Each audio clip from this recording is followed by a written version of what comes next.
আমি চৰকাৰ গঠন কৰি ২ বছৰত NRC সম্পূৰ্ণ কৰিম। ৫৫ নং ধিং বিধানসভা সমষ্টিৰ ভাৰতীয় জাতীয় কংগ্ৰেছ আৰু ৰাইজৰ দলৰ মিত্ৰজোঁটৰ বিশাল নিৰ্বাচনী প্ৰচাৰ সভাত অখিল গগৈ। মিত্ৰজোঁটৰ প্ৰাৰ্থী মেহবুব মুক্তাৰ নিৰ্বাচনী প্ৰচাৰ সভাত ১০ সহস্ৰাধিক ৰাইজৰ সন্মুখত অখিল গগৈৰ হুংকাৰ। এইবাৰ নিৰ্বাচনত হিমন্ত বিশ্ব চৰকাৰক ব্ৰহ্মপুত্ৰত দলিয়াই দিয়া হ'ব। তাৰ লগতে দলিয়াই দিয়া হ'ব বদৰুদ্দিন আজমলক। আমাক হিন্দু মৌলবাদীৰ দল বিজেপিক নালাগে।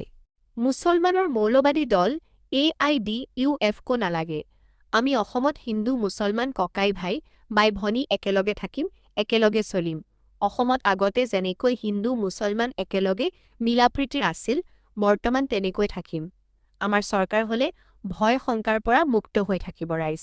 উদাত্ত কণ্ঠেৰে বিজেপি চৰকাৰক সমালোচনা কৰি তেওঁ কয়, আমি চৰকাৰ গঠন কৰি ২ বছৰত NRC সম্পূৰ্ণ কৰিম। আমাৰ যিমান ল'ৰা বাংগালুৰু যাব লগা হৈছে, সকলোকে ঘূৰাই আনিম।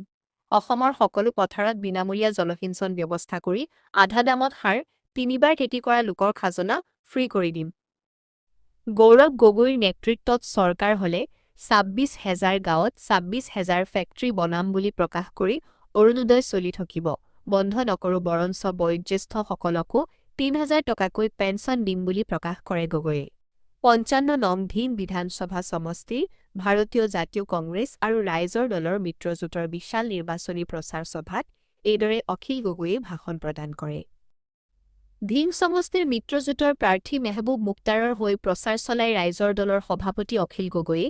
উল্লেখ্য যে ধিঙৰ ধূপগুৰি হাইস্কুল খেলপথাৰত বিয়লি অনুষ্ঠিত নিৰ্বাচনী প্ৰচাৰ সভাত ১০ সহস্ৰাধিক জনতা উপস্থিত থাকে। ইফালে আৰম্ভণি ভাষণ প্ৰদান কৰি প্ৰাৰ্থী মেহবুব মুক্তাৰে এখন ভয়-শংকা-মুক্ত অসমৰ সপোন লৈ আমি নিৰ্বাচনত অৱতীৰ্ণ হৈছোঁ। মই ৰাইজৰ সেৱাৰ বাবে আহিছোঁ।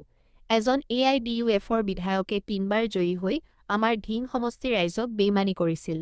মোক ভোট দিয়ক, মই সমষ্টি উদ্ধাৰ কৰিম। ২০ বছৰৰ ধিং সমষ্টি যিমান পিছ পৰি ৰ'ল, মই ৫ বছৰত এই অভাৱ পূৰণ কৰি দিম। তেওঁ লগতে কয়, মই পবিত্ৰ মন লৈ আহিছোঁ। এখন নতুন ধিং সমষ্টি ৰাইজক দিম। মোৰ পৰিকল্পনা আছে।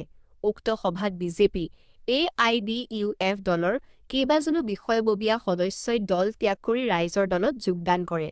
সভাত কংগ্ৰেছ, ৰাইজৰ দলৰ কেইবাজনো নেতা-কৰ্মীয়ে অংশগ্ৰহণ কৰি ভাষণ প্ৰদান কৰে।